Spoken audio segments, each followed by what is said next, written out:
A todos, es un placer estar aquí otra vez y en esta ocasión pues contamos con una mesa de lujo. Es la mesa que tiene que ver con el periodismo, la literatura y los guiones televisivos. A mi derecha tengo a Miguel Aranguren.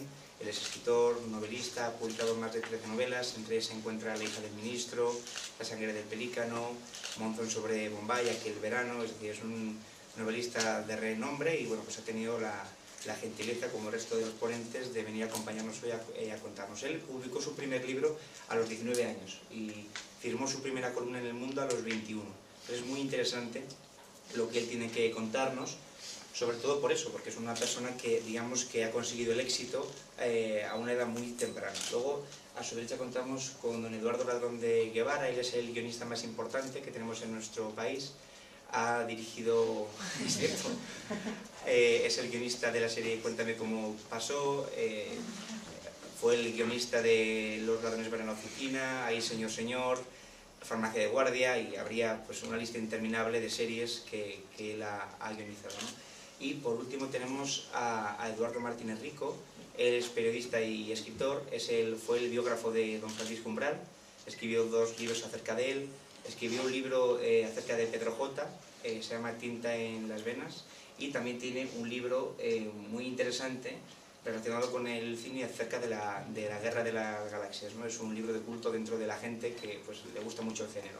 Así que, bueno, pues yo en principio pues cedo la palabra a Miguel, si os parece unas intervenciones de 15 minutos, una cosa así, después pues pasamos a una ronda de preguntas para que vosotros podáis hablar con ellos y preguntarles lo que os parezca.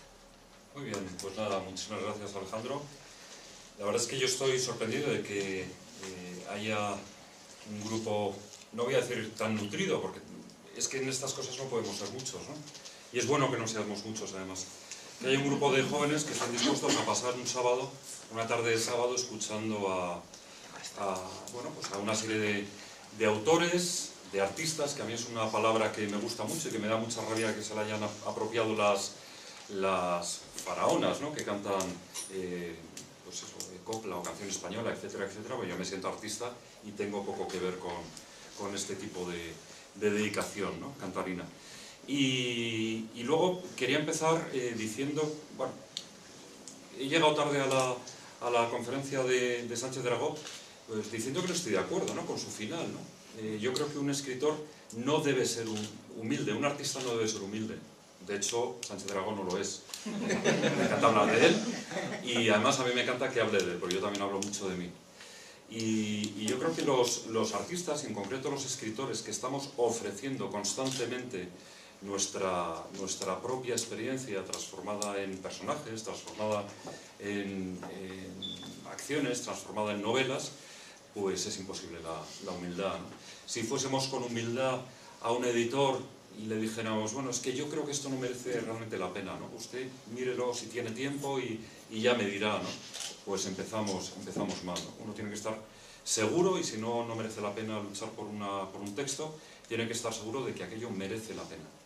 Yo quería empezar, no voy a hablar demasiado porque me parece que los dos Eduardos tienen cosas mucho más interesantes que las que yo guardo para contarnos. Quería empezar de alguna forma aclarando lo que yo siento, lo que entiendo que es un escritor, ¿no? Un escritor no es una persona que junta palabras, incluso un escritor no es una persona que junta palabras de una forma más o menos armoniosa. Un escritor no es una persona que junta palabras de una forma armoniosa para contarse algo con cierta facilidad. Un escritor es una persona que escribe para los demás. A mí me parece que ese es el punto de arranque, y quien no lo entienda así, pues se podrá llamar de otras formas, podrá decir que le gusta mucho la literatura, que incluso le gusta mucho la literatura práctica, pero no se puede considerar escritor. Por lo tanto, si algunos de los que estáis aquí todavía no lo sois y soñáis con convertiros en escritores, pensar en la literatura como en un servicio. Es decir, yo estoy convencido de que todos los que estamos aquí pasando este rato de esta tarde, hemos venido al mundo con un don, bueno, con muchos dones. pero con un don claro, que es el don de la palabra, el don de la palabra escrita. Yo, por ejemplo, hablo mucho en público, pero siempre que empiezo a hablar en público me arrepiento, porque lo mío no es hablar en público. Es más, me trabuco, de repente me atasco, repito palabras, cosas que en mis textos literarios procuro que no sucedan. Pero en todo caso, hablaba de los dones. Es maravilloso darse cuenta de que uno es único e irrepetible, de que uno, entre otras cosas, no ha elegido la manera con la que ha llegado a este mundo, sino que a medida que han pasado los años y ha ido acumulando experiencias, se ha dado cuenta, no sé si desde los 3 años como Dragó, de que tiene una capacidad especial para contemplar y plasmar con el afán de transmitir. Pues yo creo que ese es un punto de arranque fundamental, ¿no? El que seamos conscientes de que hemos recibido un don y que ese don solamente rendirá si entre medias hay muchísimo trabajo y muchísima capacidad de sufrimiento. Decía Alejandro que yo publiqué mi primera novela a los 19 años. Seguramente si yo no lo hubiese publicado, hoy no me podría llamar escritor, hoy no me dedicaría a este oficio tan maravilloso y tan doloroso, y de tanta soledad, y de tantos momentos tan complicados y tan duros, ¿no? Yo, por ejemplo, estoy trabajando mi próxima novela y yo no sé si la voy a llegar a publicar, porque no sé si cuando la termine van a existir editoriales. Sé que esta mañana habéis tenido una mesa redonda con editores. Es decir, no sé si la red, que se lo traga todo y todo lo hace gratuito, pues imposibilitará, porque yo no quiero regalar mis textos, yo no quiero regalar mi trabajo, yo no quiero regalar ese don, sino que de alguna forma pretendo vivir de él. Pero en todo caso, os digo que lo mío no es hablar en público y que me bailan las ideas. Os hablaba del don y os hablaba de la necesidad que tenemos de trabajarlo. Fijaros, os habrá sucedido a muchos de vosotros que cuando estáis en determinados ambientes, yo lo suelo,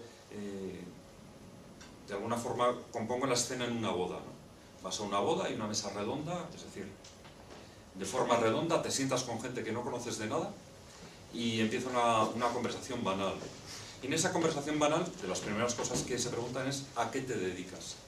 Y cuando uno dice, bueno, yo escribo, es bastante común que te miren y dicen, pues yo también escribo, te dice el de al lado. Y le aclaras, no, yo es que soy escritor, pero escritor profesional. Entonces te miran con cierto desdén, con lejanía, como diciendo, bueno, un perezoso. Es decir, alguien que no sé, tendrá dinero por familia, comerá poco, habrá pegado el braguetazo, no lo sé. Pero no es como yo, que todas las mañanas me levanto a las 7:30 y que me dedico a producir billetes de una forma o de otra. Bueno, pues, por desgracia, hay esa imagen del escritor y esa imagen no es que nos preocupe, no es que me preocupe a mí especialmente que la gente la tenga, ¿no? Pero sí que es cierto que si existe es porque de alguna forma la propiciamos, la facilitamos. Un escritor tiene que ser una persona muy trabajadora. Cuando os decía que publiqué a los 19 años, ahora yo leo ese texto a los 19 años y me entra cierto rubor. Leo el que publiqué 2 años después y me entra un rubor espantoso. Porque me parece que todavía faltaba mucha experiencia vivida y mucha experiencia escrita. Y sin embargo, no me arrepiento. No me arrepiento porque fue el pie, el comienzo, el arranque, por el cual la mayor parte de mis horas profesionales, incluso mi vida entera, porque hay veces que incluso soñando tengo la seguridad de ser escritor, convertí esta pasión en un trabajo que me alimenta, no solamente porque me ayuda a comprar los garbanzos de mi familia, sino que alimenta mi ser. Termino ya, y ojalá que después haya tiempo a un intercambio de preguntas, animándoos en esta carrera que vuelvo a repetir, es maravillosa, es una carrera única, es decir, que tiene mucho que ver con que somos únicos e irrepetibles, que hemos recibido ese don. Y termino haciendo una referencia concreta al dolor. Es fundamental sufrir. Esto no es La Voz, no es Operación Triunfo, no es este programa de cocina que hay ahora, ¿no? Donde, bueno, basta con ir para luego salir a la calle y que la gente te detenga para darte la mano, ¿no? Y decir, oye, voy a votar por ti, voy a marcar un mensajito por el móvil. La vida del escritor es muy distinta. La vida del escritor es una vida de soledad, insisto, es una vida de interrogantes, es una vida de incomprensión, y en esa soledad, en esos interrogantes y en esa incomprensión es donde nosotros crecemos. Por lo tanto, aquel que hace del dolor, que hace de la dificultad, que hace de la incomprensión un aliado, yo estoy convencido de que al final triunfa. Y el triunfo en el ámbito literario no es tanto... el otro día estaba viendo una película, un preestreno, una película que además está muy bien, una factura muy buena, se llama Kon-Tiki, que es la historia de una nave de juncos que fue del Perú a unas islas, me parece que era cerca de Indonesia.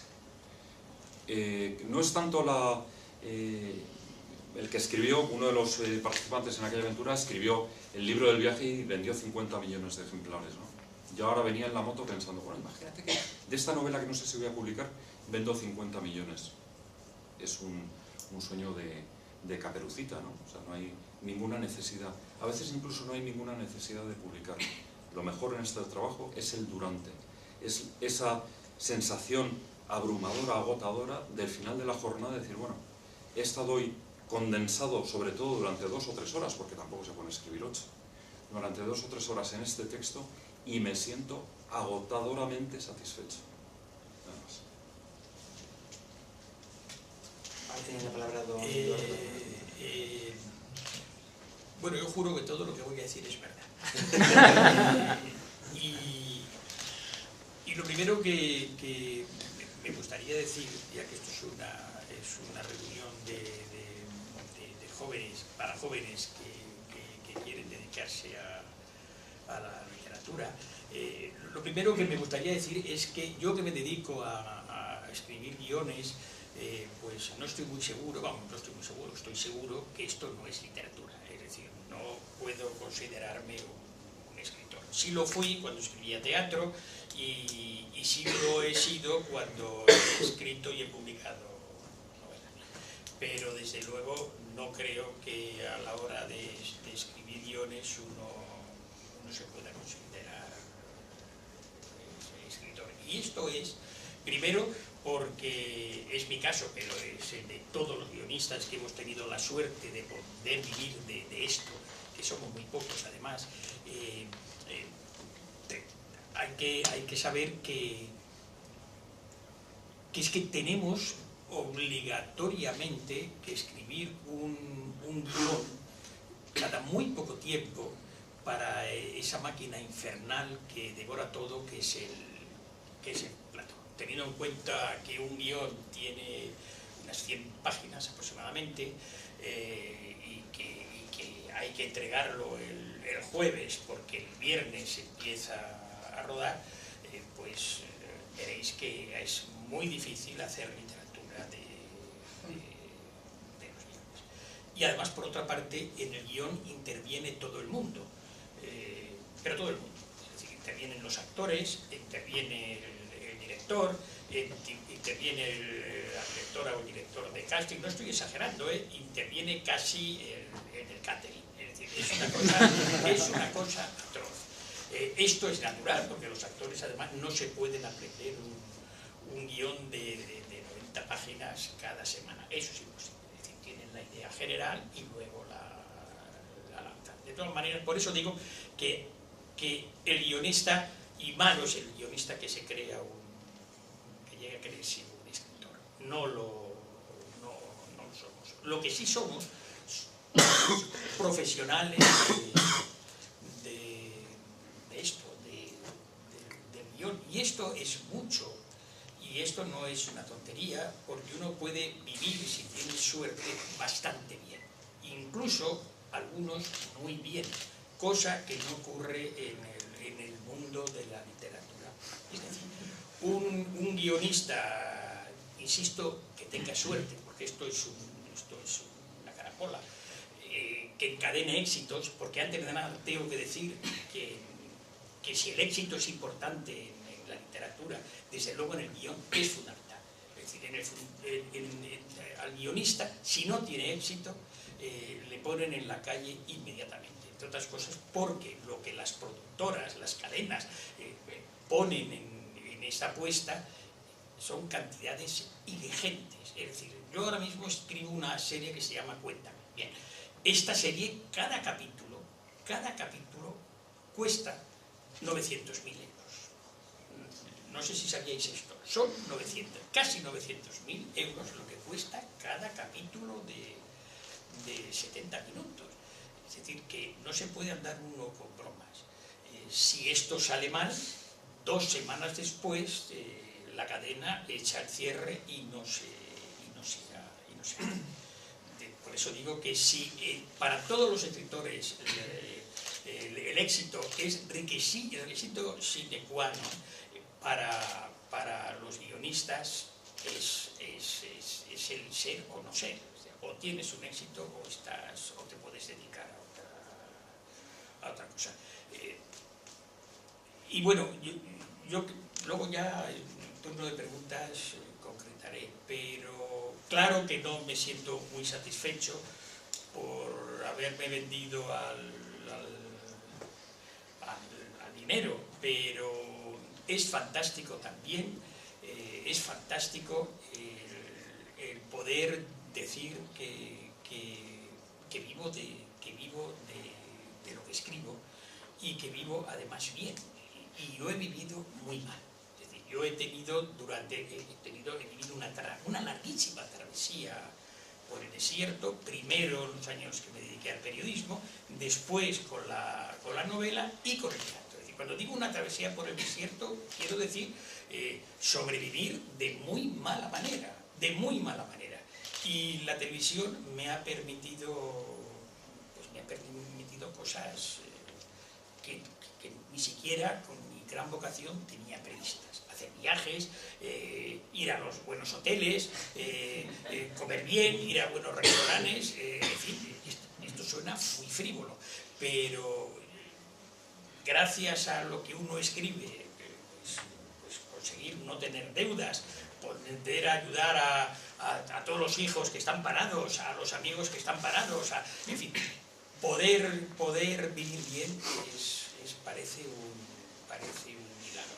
Es verdad que uno tiene algunas veces mala conciencia y vaya mierda que estoy haciendo y con esto estoy... Es verdad, pero es que cuando he creído que estaba escribiendo algo que merecía la pena, tal vez es que no fue así, me dieron unas hostias atroces, de manera que aquí estoy y seguiré en el mundo del guión intentando tener éxito, sabiendo que la espada de Damocles me espera y en cuanto en verde 4,5 millones de espectadores baje uno, me pondrán en la calle. De modo que, bueno, pero aquí estoy, aquí hemos llegado y voy a intentar sobrevivir a esta hora. Muchas gracias. Siéntete orgulloso por lo que haces, porque es muchísimo. Bueno, yo lo veo admirable que puedas vivir de la pluma y vivir bien. De verdad te lo digo, vamos. Más o menos aquí, ¿qué edad tenéis? ¿18, 20 años? ¿Más? ¿Esta es la carrera, más o menos? Yo creo que lo que más os puede enriquecer de mi experiencia es mi propia experiencia, quizá, ¿no?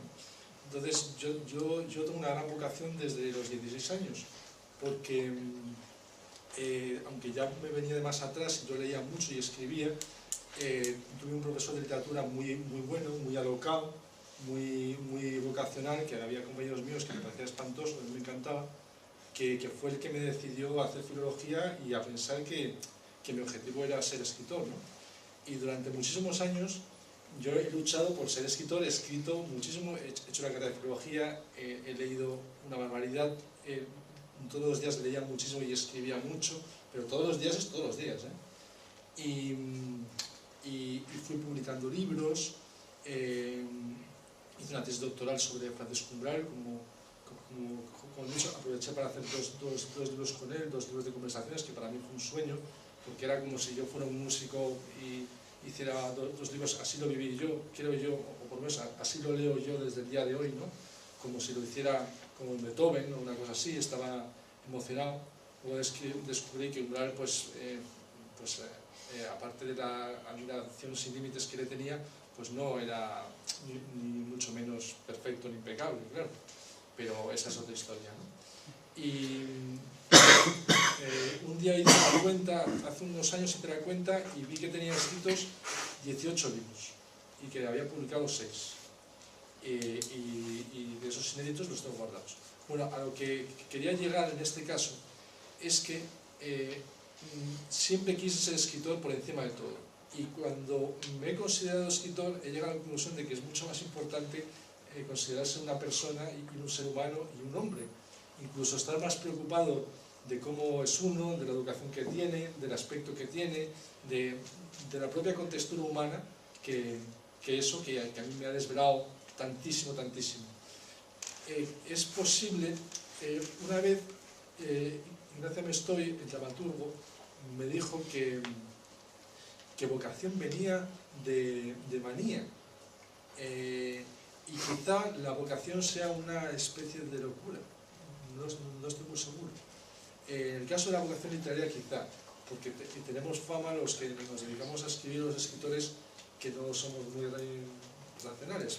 Hay de todo. Yo ya conozco a muchos escritores y hay de todo. Pero sí quería destacar eso, que uno persigue un gran objetivo en su vida, que para mí era el gran objetivo en mi vida, y cuando lo logré, pues aparte de ver todo lo que me faltaba alrededor, porque es mucho, porque como bien han dicho, yo estoy de acuerdo con todo lo que se ha dicho aquí, creo que es muy interesante, responde a la experiencia además, y considero que hay que trabajar tanto, hay que abstraerse tanto, hay que tener tantísima voluntad, que solo quizá esa palabra mágica que ya existe, que es vocación, supongo que tiene que ser eso, explica que uno pueda conseguir ciertos logros, ¿no? Logros que no tienen por qué ser éxitos. Vamos, mis libros en general no se han vendido mucho, pero en cambio, digamos, han tenido su parcela de éxito, eso sí. Por ejemplo, los libros de Umbral, bueno, en primer lugar, yo no me fío mucho de lo que vienen los editores que venden, esa es mi experiencia. Yo no me fío, pero bueno, a lo mejor me dicen la verdad. Y, por ejemplo, los libros de Umbral, entre los expertos de Umbral, son una autoridad. El de la Guerra de las Galaxias pues es muy diferente, es muy único porque no existe nada parecido. La novela del Cid, aunque se supone que se vendió muy poco, todo el mundo que la lee me dice que le gusta mucho. El libro de Pedro J, pues a mí me dio muchísimo, porque me dio un trabajo muy bueno, me dio muchas cosas, ¿no? Yo siempre he escrito por el mero hecho de escribir y por publicar, porque siempre he tenido, y lo reconozco, y lo sigo teniendo, la vanidad esa de publicar. Ya se me va pasando, ¿no? Ya no necesito tanto mucho. Sí. Aunque recientemente me entro de que voy a publicar un poema en una revista y me hace muchísima ilusión, porque lo de la poesía yo no lo tenía... eso me hace mucha ilusión. En fin, que los consejos que os están dando son buenísimos. Decía Umbral, la gente me pregunta por mi secreto, ¿no? ¿Por qué? ¿Cómo se puede llegar a escribir como yo escribo? Y el único secreto es escribir todos los días. Y probablemente tenía razón, el único secreto es escribir todos los días. Yo me acuerdo que a mí me decía que una de mis mayores virtudes, si no mi mayor virtud, era la insistencia. Y a mí eso me parecía, no sé, como un desprecio. Y luego empecé a leer más a fondo su obra y me di cuenta de que para él la insistencia era lo fundamental y que toda era cuestión de insistencia. Incluso llegó a decir que el genio era cuestión de insistencia. Y estoy seguro de que él, cuando tenía 18 años, no le consideraba un genio, y sin embargo ahora pues yo oigo mucho Umbral es un genio, Umbral es un genio, yo lo oigo mucho. O sea que desde luego lo que queráis os lo tenéis que ganar, y aunque es muy probable que ya seáis escritores por dentro, seguramente si ese es vuestro propósito, porque se puede ser escritor de muchísimas maneras, pero yo creo que por lo menos en esta época los escritores también tenemos la cosa de que le tenemos que demostrar al mundo que somos escritores y nos tienen que llamar escritores. De hecho, en cierto modo son los demás los que te dan el grado, ¿no? Los que te llaman, a mí la palabra artista me encanta también. Cuando me llaman artista es que me encanta, casi me satisface más que la de escritor, porque el escritor al fin y al cabo es una cosa como más de a pie de hora, que por cierto también me encanta la idea del arreglo de las palabras, como decía Son, pero efectivamente escribir, y estoy seguro que escribir guiones de la tele también es un arte, pero el arte también se aprende, el arte tiene una técnica, el arte tiene un esfuerzo. Yo os aconsejo, aunque ahora el periodismo esté fatal, y ese fue el primer consejo que me dio Umbral, que me metiera en el periodismo, que buscara escribir en el periodismo, porque es cierto que para ganar dinero con los libros es muy difícil. Poca gente puede ganar dinero con los libros y en general poco. Pero con el periodismo, aunque ahora esté todo tan mal, digamos que es más fácil, ¿no? Bueno, ahora ya no será tan fácil. Pero también os digo, y esto es importante, y esta es una ventaja de nuestra época, en medio de todo el mare magnum que estamos viviendo, que pienso yo que hoy se lee más que nunca. Hoy nos leen más que nunca. También creo que nos pagan menos que nunca. Pero creo que nos leen más que nunca. Y eso para darte a conocer y para verte camino es muy importante. Y que muchas veces, aunque estamos haciendo un blog y parece que no nos lee nadie y tal, pues puede merecer la pena insistir por ahí. Os aconsejo que os trabajéis las redes sociales, porque hoy es importantísimo eso. Y si Pedro J. Ramírez está todo el día ahí, será por algo. Ya tiene más de 165.000 seguidores, y eso es que, entre otras cosas, porque está todo el día trabajando, ¿no? Y es una forma muy asequible de dar y nada, desearos que trabajéis muy fuerte. Si esto es lo que queréis, hombre, a mí personalmente esto me parece mucho más bonito que casi cualquier otra cosa, desde el punto de vista del trabajo, si es que esto es un trabajo. En parte es un trabajo porque cuesta muchísimo esfuerzo y requiere una dedicación, pero yo siempre lo recuerdo, que cuando estaba en COU, tenía 18 años, creo que fui la única persona que escogió letras, que escogió filología. Todos cogían económicas, derecho, empresariales, una monotonía desesperante, y ninguno sabía lo que quería hacer.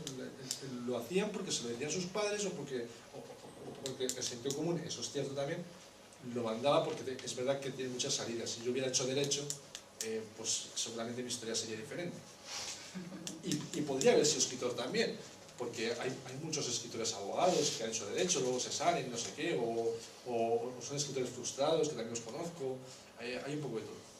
Pero que yo en ese sentido me siento un poco único, porque como os digo, fui el único en mi colegio que eligió este camino, y he oído muchas veces que escritores hay muchos y que eso es muy difícil, pero no sé, yo en general en todas partes soy el único escritor. Hombre, aquí no, desde luego, en sitios como este, pero en fiestas o con mi familia o con amigos, pues yo soy el único escritor. Y es cierto que tenemos una fama un poco rara. A mí no me dicen eso de yo también escribo, a mí me dicen así como si fuera la pregunta del millón: ¿y se puede vivir de eso? Eso me lo pregunta muchísimo, ¿no? O por ejemplo, hace poco este verano una amiga me decía: pero tú eres de esos escritores que publican y que venden los libros, o sea, que es un poco...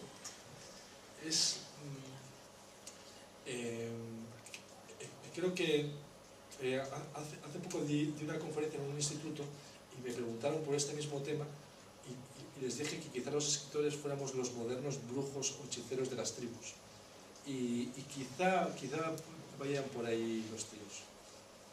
Y nada, no me quiero extender mucho más. Lo que sí os recomiendo es que escribáis, que os ejercitéis, porque un atleta, para estar en forma, tiene que ejercitarse.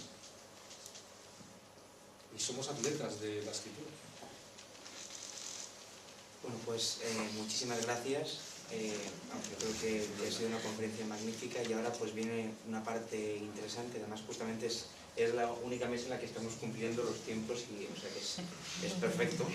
¿Podemos aplaudir? Sí, claro.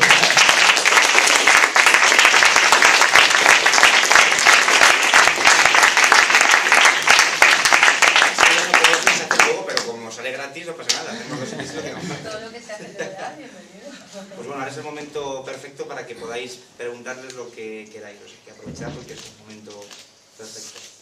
Yo antes de las preguntas, si me lo permites, Sí, claro. os voy a lanzar un órdago. ¿Cuáles son las características fundamentales de un escritor? Yo digo una, la curiosidad. O sea, uno no puede ser escritor si no es curioso. La curiosidad pasa por caminar por un parque y detenerte a mirar cómo juegan los niños. O pasa por coger el periódico y asombrarte de que el hombre pueda ser tan malo o pueda ser tan bueno. O asistir a una mesa redonda y tener la cabeza en ebullición de preguntas que uno quiere resolver. Digo esto porque normalmente cuando aquí hemos respetado el turno, no, los turnos, los tiempos que teníamos, cuando llega el momento de las preguntas, todo el mundo tiene muchas ganas de preguntar, pero se queda callado, ¿no? Y luego llega el arrepentimiento, ¿no? ¿Por qué no haber...? Es que me daba vergüenza que el de al lado viera que no sé construir bien una pregunta oral. Yo querría decir una cosa, si retomando un poco lo que habéis dicho los dos, es decir, aconsejándoos a todos que escribáis, que sí es verdad que la vocación es el gran motor, pero no es suficiente para un escritor, me parece a mí. Y es que hay que vivir, y cuando digo vivir, hay que vivir hasta el límite. Quiero decir, hay que leer, hay que viajar, hay que amar, hay que sufrir las decepciones de la vida, es decir, hay que vivir. Yo creo que si Woody Allen, pongo el caso de Woody Allen, no se hubiese dejado la vida en las convivencias de pareja que ha tenido, sería imposible que hubiera escrito las películas que ha escrito. Y es gracias a eso, a lo que ha vivido, al margen de la vocación que ha tenido desde muy joven, lo que ha hecho posible que haya escrito esos libros excepcionales. De manera que, claro que hay que escribir, pero además todos los días. Claro que hay que irse a trabajar, y trabajar significa escribir, pero hay que vivir. Y si no, no hay posibilidad. ¿Cómo se puede hablar de pareja, de la pareja, de ese mundo, hasta que no te has divorciado 2 veces, o te has divorciado una, o has sufrido los cuernos, o los has puesto? Es decir, es que es imposible. Y el que no haya vivido esto, pues difícilmente va a poder abordar este tema. De manera que Menuda mochila llevas a la espalda, no paréis. Consejos de oro, buenísimo. Decía Hemingway que había que entremezclarse estrechamente con la vida. Hacía un decálogo de escritor que yo no sé si sabe reproducir aquí, pero decía que había que entremezclarse. Sí, justo lo ha dicho otra Lo ha dicho vez. Sánchez, Justo lo ha dicho. Lo ha leído, ¿no? Sí. Y otra cosa que decía era que había que permanecer constantemente enamorado. Sí. Así que he tomado nota. Eso tiene parte buena y parte mala, claro. Pero el consejo es buenísimo, efectivamente. Y la curiosidad, yo estoy completamente de acuerdo. ¿Hay alguna pregunta o me lanzo yo? Porque yo tengo ganas de hacer preguntas. Pues entonces ahí, sin ningún miedo, porque si no me lanzo yo. O sea que, y ya me parece abusar. Miedo, ojalá. Ay, bueno, muchísimas gracias, estoy encantada. Os agradezco vuestras intervenciones, que seáis sinceros, que seáis directos, os agradezco muchísimo. Yo que vengo del mundo de la academia, a mí me reprochan que me ría en mis charlas, que haga bromas, que les cuente mi vida. Sin embargo, las personas realmente lo que quieren escuchar, lo que queremos escuchar. Muchas gracias. A cada uno os preguntaría varias cosas, pero a mí una de las ideas que se me ha quedado danzando internamente es lo de la humildad. ¿Por qué no?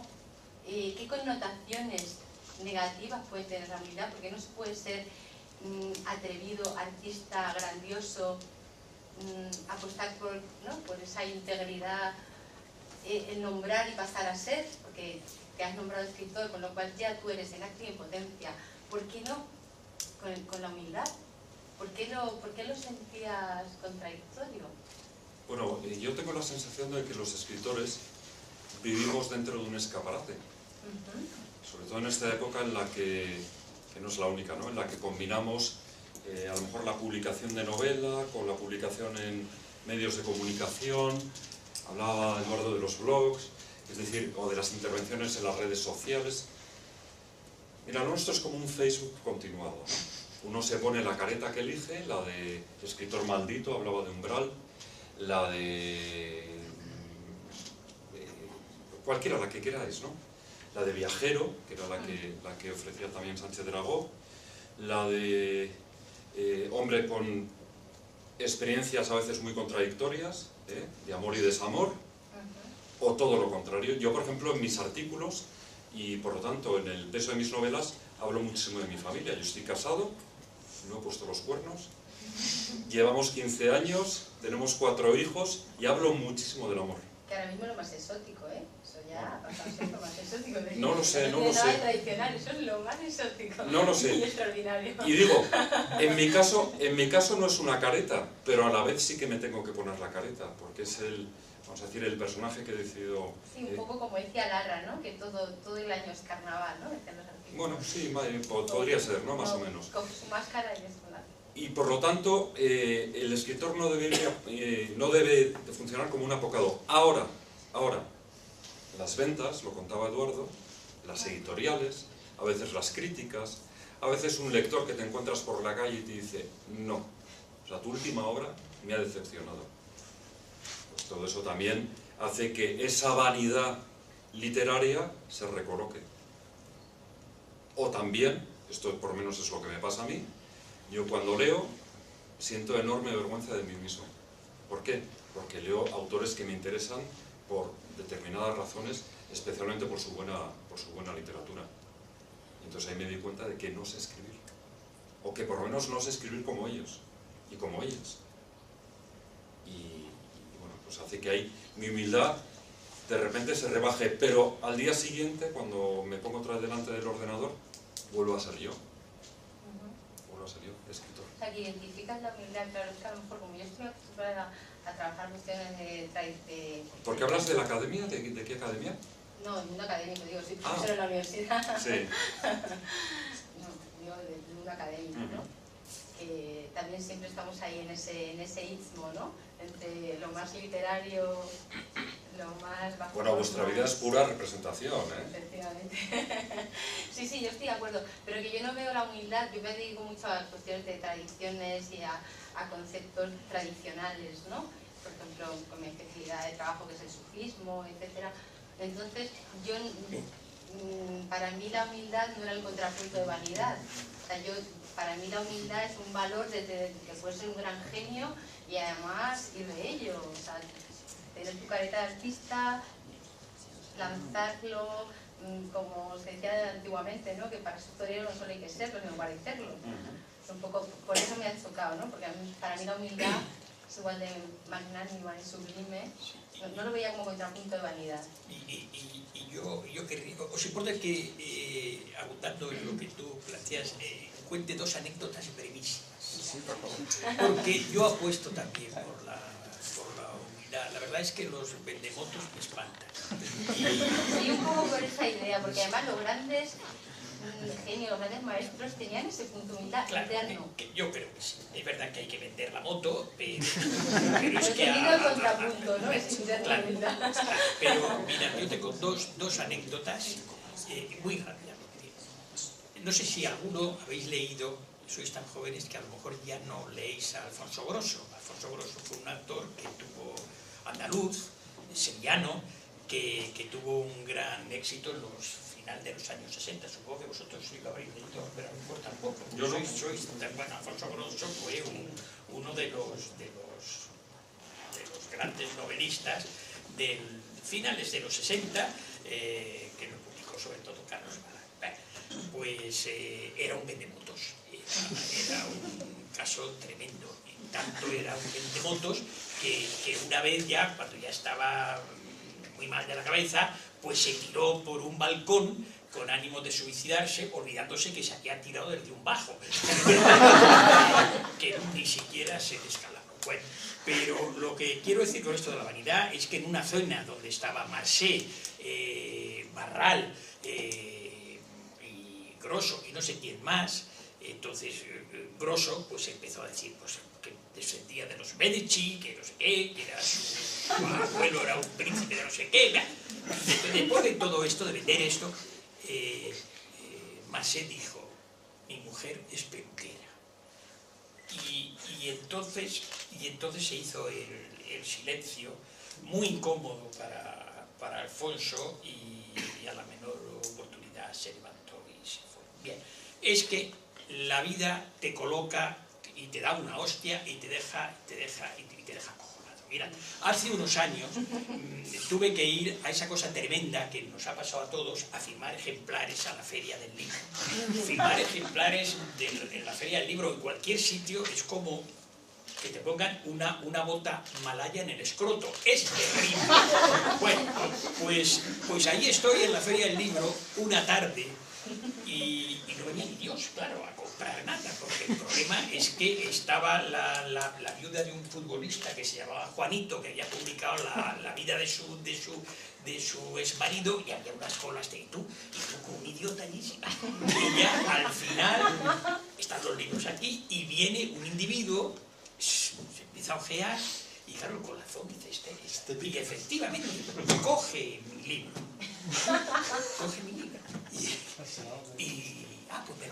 pues ya sabes lo que es, pero entonces se lo dedicas. ¿Cómo se llama usted, fulanito? Bueno, coño, con la vanidad es tremendo. Entonces yo me creí de verdad el rey del mambo. Entonces se fue este hombre y no había dado más que anduvo 3 pasos y le veo que vuelve y me pregunta, ¿y usted quién es? Esto con el libro en la mano. Digo, ¿cómo que quién soy? Este. Dice, pues entonces no lo quiero. ¿Cómo que no lo quiere? Os estoy diciendo la verdad, lo he prometido. Y ni regálalo, porque si bueno, pues lléveselo. No, yo ese. Y además el que quería era de un autor que no lo conocía ni Dios, que se llamaba Teófilo Calle, inolvidable. Y esto es muy alto. Me he confundido con, yo qué sé, con Paco. Pero es que con y lo tengo grabado, nunca me moriré y ese nombre no me porque no le conocí ni sé quién es.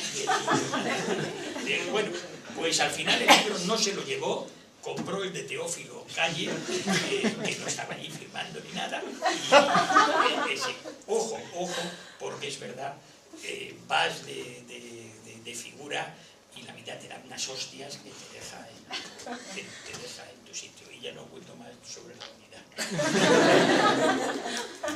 Yo me acuerdo que en la Feria del Libro, porque a mí me sucedió en la Feria del Libro, me encanta la Feria del Libro, me paso muy bien, aprendo mucho y me divierto muchísimo. Pero el primero o el segundo año, cuando el libro sobre la Guerra de las Galaxias, hubo un chico que me examinó, que me hizo varias preguntas para saber si yo sabía del tema. Y cuando vio que sabía me dijo, esa pregunta no la sabe cualquiera. Me llevo el libro. Se llevó el libro. Me dejé de aquí vas a pegar el libro y te examina. Y es que es cierto que los exámenes no se acaban nunca. A mí también, ya por rematarlo de la Feria del Libro,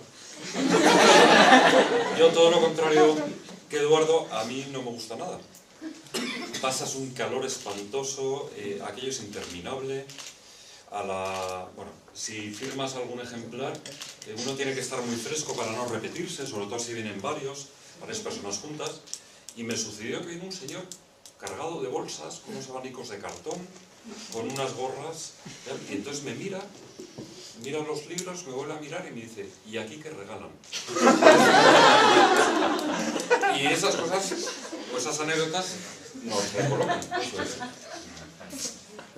Bueno, a ver, preguntas. Sí, yo tengo una pregunta sobre los guiones.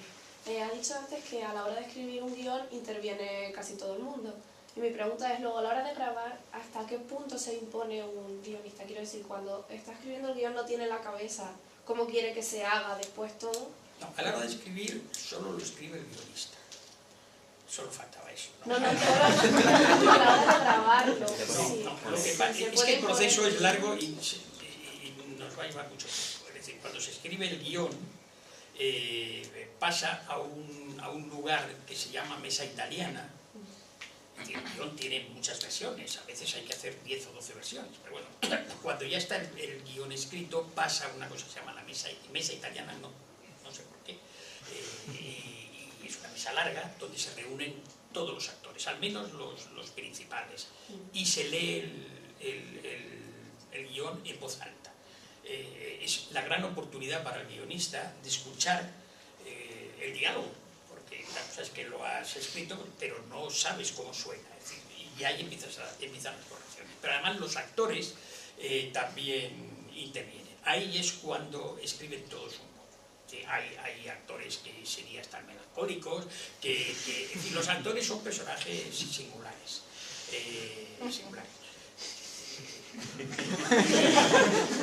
Y entonces todos tienen que decir cosas y el guión sufre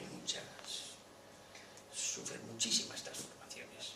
De manera, por eso digo que mientras que en la novela solo intervienes tú y el editor cada vez más. Sí, el editor cada vez más, es verdad. Pero no tanto como es que lo de los actores es un infierno.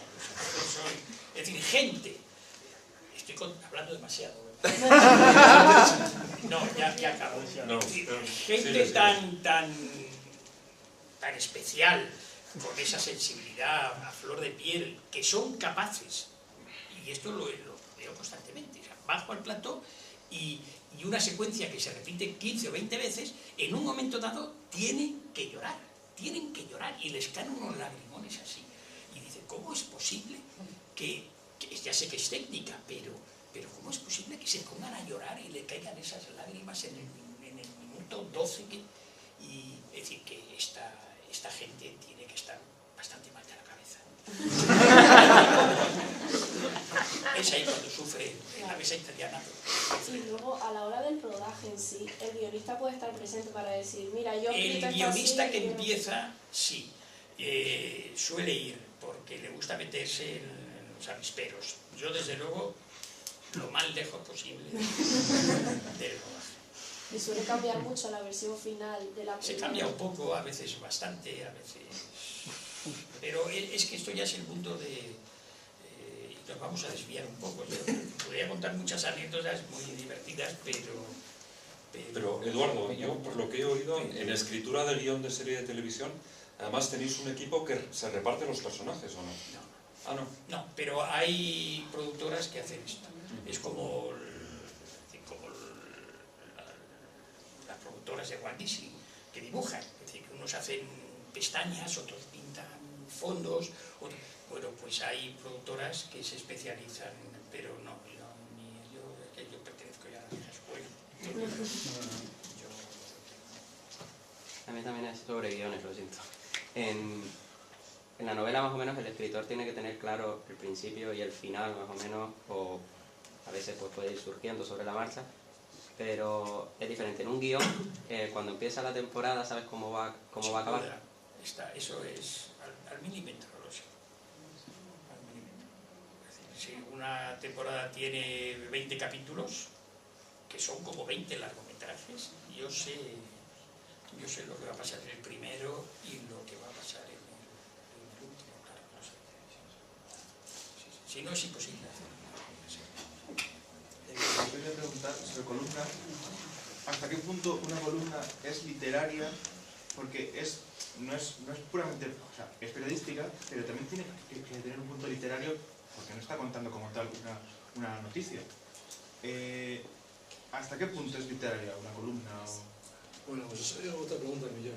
Pero vamos, de hecho, eso hace correr ríos de tinta, vamos, y la gente pierde la cabeza con eso, porque se come mucho la cabeza. Mira, yo creo, puedo contestarte de una manera, y decir, una columna es literaria según quien la haga. Es decir, si la hace un escritor, es literaria. Si la hace una persona que no es escritor, pues puede ser cualquier otra cosa. Experto en derecho, experto en economía, tantas cosas, ¿no? Generalmente una columna, si la hace un escritor, pues será literario. Pero bueno, hay escritores, y esto lo destacaba mucho Umbral, porque los columnistas tienen un poco el complejo, aquí dicho en voz baja, de que es un género menor. Y yo creo que efectivamente es mucho más fácil hacer una columna que una novela o un ensayo, lo que sea, desde luego, pero hacer una gran columna, eso ya es más difícil. Hacer una obra maestra, eso ya es más difícil. Y en cambio Umbral, pues las hacer todos los días prácticamente. Para mí es literatura sin duda. Lo que pasa es que es una literatura, diría yo, práctica, aplicada a la actualidad. Es hacer periodismo, porque Umbral, por ejemplo, o Raúl del Pozo, son periodistas, pero son mucho más periodistas de lo que parece, y empezaron casi en el periodismo. Es contar la calle, pero con pluma literaria. Entonces es hacer el periodismo que podría hacer cualquier periodista, pero siempre luchando por esa visión óptica subjetiva distinta, que es la tuya, única, que eso el periodista no lo suele poner porque se supone que los manuales y los cánones dicen que tiene que ser objetivo, distante, en fin. Y por otro lado, con estilo literario. Y esto hace también que se lea mejor. O sea, lo que se trata es de conquistar al lector para darle la actualidad, digamos, con el jugo de naranja de la literatura, para que lo lea mejor. Luego pues hay distintos tipos, ¿no? Más de los hechos puros y duros, más de opinión, más literaria. Siguiendo lo que hace Umbral puede verse muy bien cuántos tipos de columna hay, porque él experimentó muchísimo. Y Raúl del Pozo, ya desde que está en la última, que lo sigo yo más, hace muchas cosas. Ahora, por ejemplo, está con la columna de investigación, que a mí me parece que es un hallazgo suyo, que es un invento suyo, porque yo no lo conocía, por lo menos, y que es interesantísima y está teniendo muchísimo éxito. Que es meter en el artículo, en la columna, una investigación periodística que él hace día a día. Y entonces junta las dos cosas, la pluma literaria, además él está haciendo un esfuerzo por hacerse accesible a los lectores, que tiene una pluma un poco, lo sabe, un poco confusa, y dar información, porque además él es consciente de que un periódico nacional tiene que contar cosas. Yo en el norte de Castilla, a mí me dejaban hacer lo que quería y hacía mucha literatura, mucho pensamiento, los grandes temas, pero claro, en la última pues haces eso y probablemente Pedro J enseguida te dice que cambies de opinión. ¿Hay alguna pregunta más? ¿Por aquí o...? Sí. Bueno, es un poco sobre guiones también, ¿no? Pero yo siempre he oído que los escritores soléis coger mucho cariño a los personajes, ¿no? Entonces a mí me produce mucha curiosidad cuando veo una serie, siempre me planteo, ¿y la persona que ha escrito el guión y le coge cariño a su personaje y de repente hay que matar al personaje o el personaje no llega hasta donde sea por cosas ajenas, como porque el actor pues se descarrila y hay que prescindir de él en la serie o algo así? ¿Cómo es ese sentimiento, ¿no? Esa sensación? Porque el escritor domina más lo que quiere dentro de la novela, en el sentido cuando escribe una novela, pues domina más lo que va a hacer con el personaje, pero quizás a veces en los guiones te ves sometido a eso por otras circunstancias ajenas. Sí, los personajes se pueden llegar a eliminar por razones de audiencia, porque como este mundo diabólico sabe perfectamente qué actores concitan más el interés de la audiencia, pues entonces si uno pues no interesa, pues hay que eliminarlo. O sea, el guionista en este caso tiene poco que hacer, y cuestiones de simpatía o antipatía. No, hay veces en personajes, esto pasa en la novela también, es un personaje y estás comodísimo, cada vez crece más y no lo tenías previsto y se ha convertido en un personaje de gran altura. Pero en el mundo del cine, del guión, todo eso está muy, sobre todo en televisión, está muy medido. Y luego hay imponderables, no puedo decir el nombre porque es un gilipollas, pero en una serie de éxito, pues un actor pues eso, se compró un coche, un deportivo, y estaba en la escalera de incendios. En un momento se miró el set, el rodaje de esa secuencia, y hasta que se empezaba la otra, me dijo, mira qué coche, y en la escalera de incendios, porque tenía abajo, aparcado. Pero en vez de mostrarme el coche, como todo ser humano mira el coche, este lo hizo dando saltos, de tal manera que resbaló y se cayó por la escalera diciendo clac, clac, clac, clac, hasta abrirse la cabeza. Y según iba cayendo, iba echando sangre.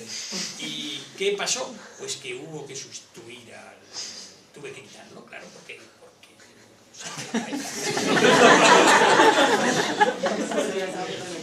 pues este es, pero esta es otra historia.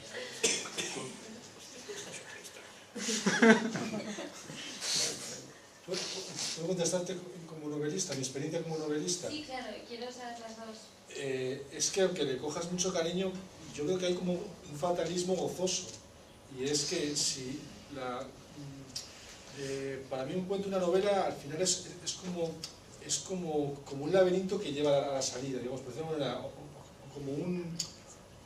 Sí, yo no sé si es buena la imagen, pero va todo confluyendo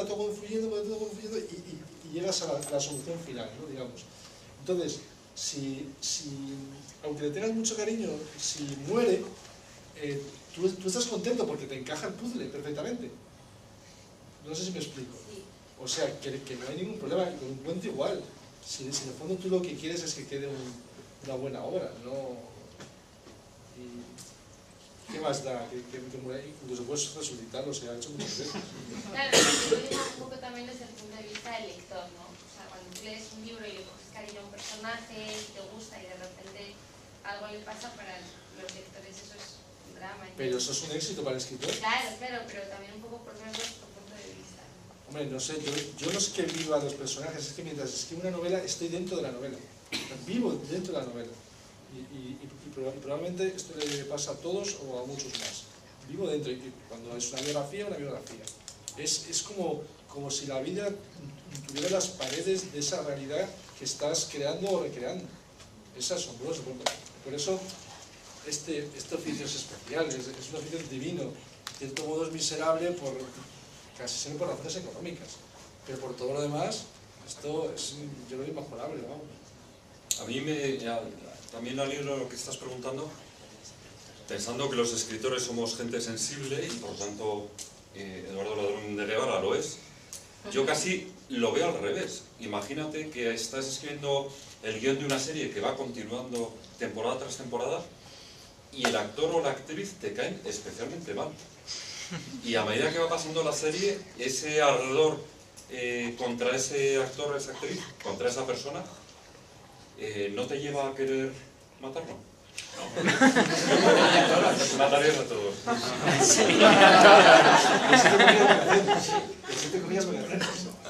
No pasa. No, pero es que es distinto. La novela es una pasión, es distinto. La novela es verdad, lo que dices, estás escribiéndola y estás solo en eso. Es una pasada, es una pasada.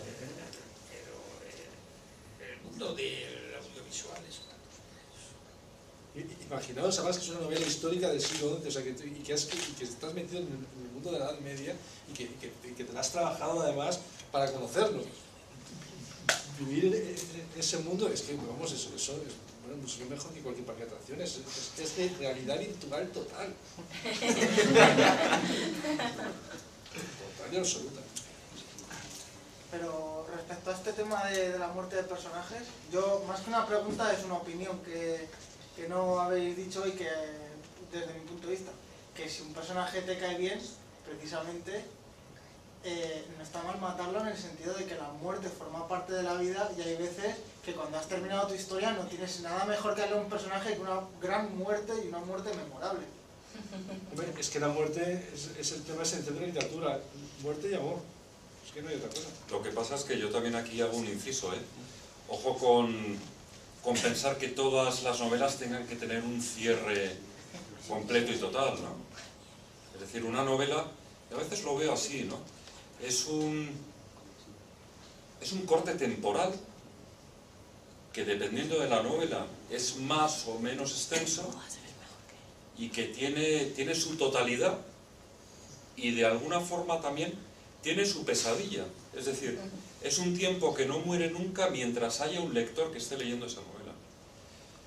Y en efecto, hay personajes que se merecen incluso una muerte hermosísima o una muerte indigna o una muerte inmerecida, o una muerte porque ya tocaba, o una muerte burguesa, o una muerte... Pero en el fondo, también cada novela te pide no sé, un desarrollo concreto, ¿no? Y en la mayoría de ellas pienso yo que la muerte no está presente, aunque sea el devenir propio de todas nuestras vidas, ¿no? Yo tengo un ejemplo. ¿Habéis leído Tuareg? Horacio Figueroa. ¿Alguien ha leído Tuareg? Es una obra muy famosa. ¿No? Bueno, pues no lo voy a contar porque esto, pero al final pues sí no va a leer, pero por lo menos cuando la leáis pensad en esto que estamos hablando. Sí, esta mañana hemos tenido aquí a editores y le hemos preguntado, en el caso de tener una novela, alguno de nosotros, cómo podríamos acceder a publicar esa novela, cómo podríamos acceder a su editorial. En el caso de que alguno estuviera interesado de escribir un guión o de participar en ello, ¿cómo podría postularse ante una productora o una cadena de televisión? ¿Cómo se llega? ¿Qué hay que hacer? Si es que hay alguna fórmula mágica. No hay una fórmula mágica, no. Todo el mundo hemos empezado. Es el momento más complicado. Mira, hace un año di una conferencia en Salamanca, en la Universidad Pontificia. Y lo que casi todas las preguntas de los alumnos era cómo diablos podían conseguir trabajo. Me suena un poco parecido a tu... Sí, claro, no. Bueno, somos jóvenes escritores, es ¿no? Es normal, la gran ¿no? Claro. preocupación. Pues vamos a ver, yo he publicado dos novelas, y ahí sí soy un poco vanidoso, creo que estaban muy bien, eran tan muy mal. Pues un día me llamaron de Espasacarpe y a mí no me conocía nadie en Espasacarpe, pero es que yo ya había tenido un éxito muy grande con una serie de televisión y pensaron, no sé por qué, que pues como yo tenía nombre en este mundo audiovisual, pues me podría publicar novelas. Es un disparate que gracias a eso me llamen de una editorial. Bueno, pues eso fue, ya no me han vuelto a llamar, pero eso fue así. Las dos novelas que me han publicado ha sido pues esto que no sabes muy bien, porque ha sido en el mundo del guión, pues es igual. En el mundo del guión lo que hay que hacer es escribir y presentarlo en las productoras. Llegar, llamar al timbre, y quiero hablar con el director de ficción de nuevos proyectos. Y es verdad que hay un filtro, la mayoría de las veces no podrás acceder y te dirán, bueno, pues déjeme aquí el guión que ya sabes. Pero hay en ocasiones que sí que te hacen caso y es la única posibilidad, es esa. Insistir y no tirar la toalla y escribir cosas que estén bien y no ser un muermo y todo esto, y sobre todo escribir bien, o sea que lo que cuentes merezca la pena y siempre hay alguien que te hace caso. Gracias. Hay una pregunta que bueno, digo, aunque esté aquí, pues me gustaría preguntar a Miguel, porque él publicó su primera... ¿fue un artículo, fue una columna o un artículo lo que publicaste en El Mundo de los 21? Columna. Una columna. Claro, con esa edad, o sea, siendo tan joven, es decir, ¿cómo fue tu experiencia? Es decir, ¿cómo llegaste a publicar en un periódico tan importante? Pues mira, queda fatal decirlo, ¿no? Pero uno tiene que, si los tiene, tiene que aprovechar a los padrinos. Entonces, aprovechar a los padrinos es algo muy comprometido para el padrino. Entonces, el director del Mundo del País Vasco es primo de mi madre, y lo que pasa es que yo no tenía relación con él, pero dije, bueno, ¿quién es la persona más cercana que me podría pagar algo por algo que yo escriba? Yo empecé con las novelas, por lo tanto a lo mejor no sería tan complicado encontrar un hueco en el ámbito periodístico. Y le envié lo que había escrito y después pregunté, es decir, me adelanté. Y cuando le llamé a Melchor Miralles, pues me dijo, oye, pues no está mal. Venga, salió. Y claro, esta profesión tiene algo maravilloso que es el veneno. Es un veneno placentero que cuando ya lo experimentaréis, a lo mejor alguno de vosotros ya lo ha experimentado, lo sé porque aquí hay incluso algún novelista que debería estar aquí, el gozo de saber que te leen. Es decir, que un desconocido invierte su tiempo para de alguna forma hermanar sus emociones con lo que tú le estás contando, o con las emociones que tú antes has traído y has trabajado, pues es algo que envenena. Yo cuando publiqué mi primera novela, la había empezado a los 17 años, la acabé a los 19, cuando alguien me dijo, desconocido, no del ámbito familiar, oye, te he leído y me ha gustado, digo, yo no me quiero bajar nunca más de este tren. Y con el periodismo a mí me pasó lo mismo. Bueno, periodismo, lo mío no es periodismo, es también columna, vamos a decir, literaria. Que cuando recibes la confirmación de un extraño que te dice cómo me gusta lo que escribes, pues a partir de entonces a por ello, ¿no? A por ello, hasta tal punto, ahora mismo con la crisis de medios que hay, periódicos que están cerrando, periódicos que antes pagaban y ya no pagan, etcétera, etcétera. Yo he estado una temporada, para mí larguísima, porque desde los 21 no he parado de escribir en prensa. Me he pasado 7 o 8 meses sin escribir sin publicar un solo artículo, ¿no? Y he sufrido un montón, porque tenía la sensación de que la conexión, el nexo de conexión con mis lectores, que además, también esto lo digo para que veáis que los escritores también tenemos intereses, ¿no? Un lector de tus artículos es más fácil que vaya a leer una novela tuya. Por lo tanto, a mí me interesa mucho tener muchos lectores de artículos. Pues pensar que esa conexión se había roto me hacía pasar a sufrir un montón. Pero hablando, como hablaba antes del dolor, también entiendo que estos meses de sequedad, vamos, me han venido muy bien. Muy bien, pues, ¿alguno tiene alguna pregunta más? Porque es que ya no estamos cumpliendo el horario, pero bueno, ahora ya poco importa. Bueno, igual que has preguntado la primera columna, el primer libro que escribió, bueno, que escribiste fue a los 18, ¿no? ¿Has dicho? 19. Pues, ¿cómo llegaste a publicar a los 19? Pues porque tenía una historia que contar. Entonces, hablaba Eduardo, y hablaba también antes el del epitafio. Dragón. Y hablaba Dragón de que, contaba que el escritor tiene que unir a su propia facilidad la experiencia, y esa experiencia la da en buena medida el viaje.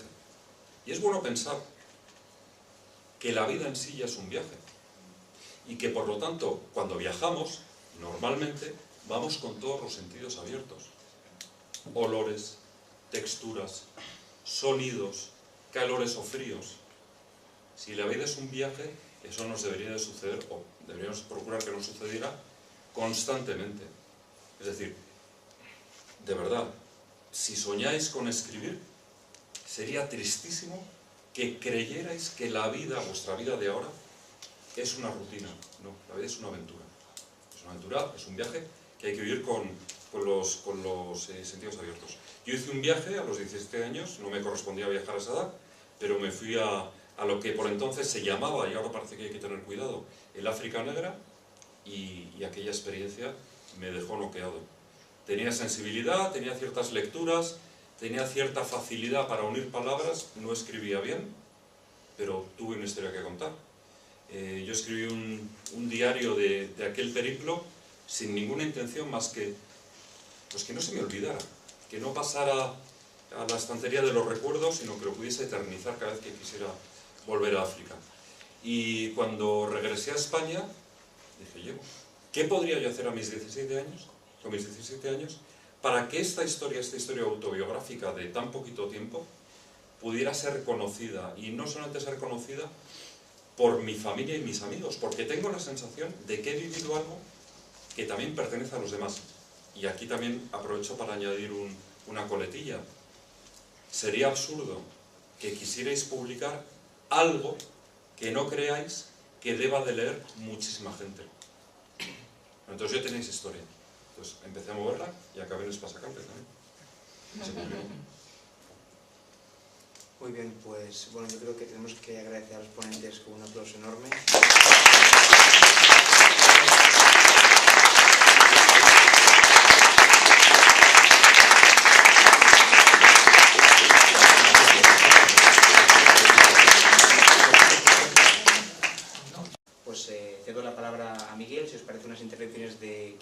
minutos, una cosa así, después pues pasamos a una ronda de preguntas para que vosotros podáis hablar con ellos y preguntarles lo que os parezca. Muy bien, pues nada, muchísimas gracias, Alejandro. La verdad es que yo estoy sorprendido de que haya un grupo, no voy a decir tan nutrido, porque es que en estas cosas no podemos ser muchos, ¿no? Y es bueno que no seamos muchos, además. Que haya un grupo de jóvenes que están dispuestos a pasar un sábado, una tarde de sábado, escuchando a una serie de autores, de artistas, que a mí es una palabra que me gusta mucho y que me da mucha rabia que se la hayan apropiado las faraonas, ¿no? Que cantan copla o canción española, etcétera, etcétera. Pues yo me siento artista y tengo poco que ver con este tipo de dedicación, ¿no? Cantarina.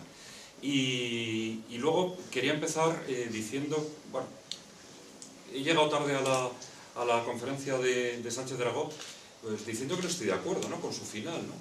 Yo creo que un escritor no debe ser humilde, un artista no debe ser humilde. De hecho, Sánchez Dragó no lo es. Me encanta hablar de él y además a mí me encanta que hable de él, porque yo también hablo mucho de mí. Y yo creo que los artistas, y en concreto los escritores, que estamos ofreciendo constantemente nuestra propia experiencia transformada en personajes, transformada en acciones, transformada en novelas, pues es imposible la humildad, ¿no? Si fuésemos con humildad a un editor y le dijéramos, bueno, es que yo creo que esto no merece realmente la pena, ¿no? Usted mírelo si tiene tiempo y ya me dirá, ¿no? Pues empezamos mal, ¿no? Uno tiene que estar seguro, y si no merece la pena luchar por un texto, tiene que estar seguro de que aquello merece la pena. Yo quería empezar, no voy a hablar demasiado porque me parece que los dos Eduardos tienen cosas mucho más interesantes que las que yo guardo para contarnos. Quería empezar de alguna forma aclarando lo que yo siento, lo que entiendo que es un escritor, ¿no? Un escritor no es una persona que junta palabras, incluso un escritor no es una persona que junta palabras de una forma más o menos armoniosa. Un escritor no es una persona que junta palabras de una forma armoniosa para contarse algo con cierta facilidad. Un escritor es una persona que escribe para los demás. A mí me parece que ese es el punto de arranque, y quien no lo entienda así, pues se podrá llamar de otras formas, podrá decir que le gusta mucho la literatura, que incluso le gusta mucho la literatura práctica, pero no se puede considerar escritor. Por lo tanto, si algunos de los que estáis aquí todavía no lo sois y soñáis con convertiros en escritores, pensar en la literatura como en un servicio. Es decir, yo estoy convencido de que todos los que estamos aquí pasando esta tarde, este rato de esta tarde, hemos venido al mundo con un don, bueno, con muchos dones, pero con un don claro, que es el don de la palabra, el don de la palabra escrita. Yo, por ejemplo, hablo mucho en público, pero siempre que empiezo a hablar en público me arrepiento, porque pretendo vivir de él. Pero en todo caso, os digo que lo mío no es hablar en público y que me bailan las ideas. Os hablaba del don y os hablaba de la necesidad que tenemos de trabajarlo. Fijaros, os habrá sucedido a muchos de vosotros que cuando estáis en determinados ambientes, yo lo suelo, de alguna forma, compongo la escena en una boda, ¿no? Vas a una boda, hay una mesa redonda, es decir, de forma redonda, te sientas con gente que no conoces de nada y empieza una conversación banal. Y en esa conversación banal, de las primeras cosas que se preguntan es ¿a qué te dedicas? Y cuando uno dice, bueno, yo escribo, es bastante común que te miren y dicen, pues yo también escribo, te dice el de al lado, ¿no? Y le aclaras, no, yo es que soy escritor, pero escritor profesional. Entonces te miran con cierto desdén, con lejanía, como diciendo, bueno, un perezoso. Es decir, alguien que, no sé, tendrá dinero por familia, comerá poco, habrá pegado el braguetazo, no lo sé.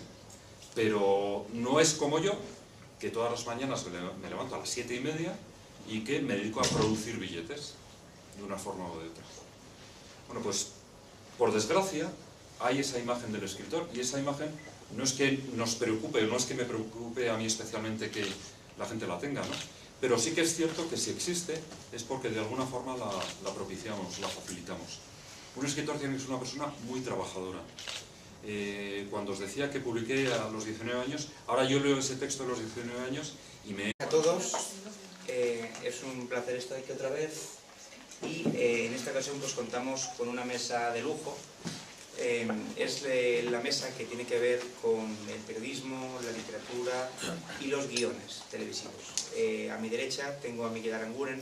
Él es escritor, novelista, ha publicado más de 13 novelas, entre ellas se encuentra La hija del ministro, La sangre del pelícano, Monzón sobre Bombay, Aquel verano. Es decir, es un novelista de renombre y bueno, pues ha tenido la gentileza, como el resto de los ponentes, de venir a acompañarnos hoy a contarnos. Él publicó su primer libro a los 19 años y firmó su primera columna en El Mundo a los 21. Entonces es muy interesante lo que él tiene que contarnos, sobre todo por eso, porque es una persona que, digamos, que ha conseguido el éxito a una edad muy temprana. Luego, a su derecha contamos con don Eduardo Ladrón de Guevara. Él es el guionista más importante que tenemos en nuestro país.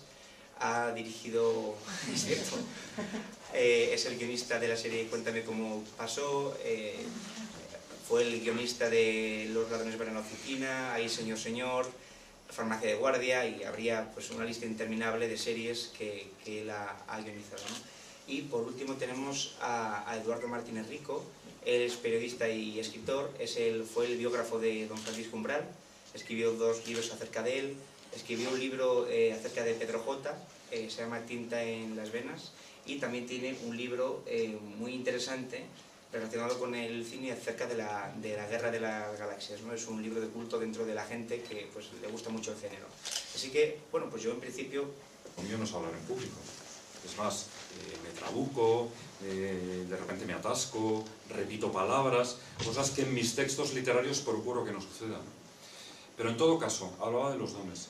Es maravilloso darse cuenta de que uno es único e irrepetible, de que uno, entre otras cosas, no ha elegido la manera con la que ha llegado a este mundo, sino que a medida que han pasado los años y ha ido acumulando experiencias, se ha dado cuenta, no sé si desde los 3 años como Dragó, de que tiene una capacidad especial para contemplar y plasmar con el afán de transmitir. Pues yo creo que ese es un punto de arranque fundamental, ¿no? El que seamos conscientes de que hemos recibido un don y que ese don solamente rendirá si entre medias hay muchísimo trabajo y muchísima capacidad de sufrimiento. Decía Alejandro que yo publiqué mi primera novela a los 19 años. Seguramente si yo no lo hubiese publicado, hoy no me podría llamar escritor, hoy no me dedicaría a este oficio tan maravilloso y tan doloroso, y de tanta soledad, y de tantos momentos tan complicados y tan duros, ¿no? Yo, por ejemplo, estoy trabajando mi próxima novela y yo no sé si la voy a llegar a publicar, porque no sé si cuando la termine van a existir editoriales. Sé que esta mañana habéis tenido una mesa redonda con editores. Es decir, no sé si la red, que se lo traga todo y todo lo hace gratuito, pues imposibilitará, porque yo no quiero regalar mis textos, yo no quiero regalar mi trabajo, yo no quiero regalar ese don, sino que de alguna forma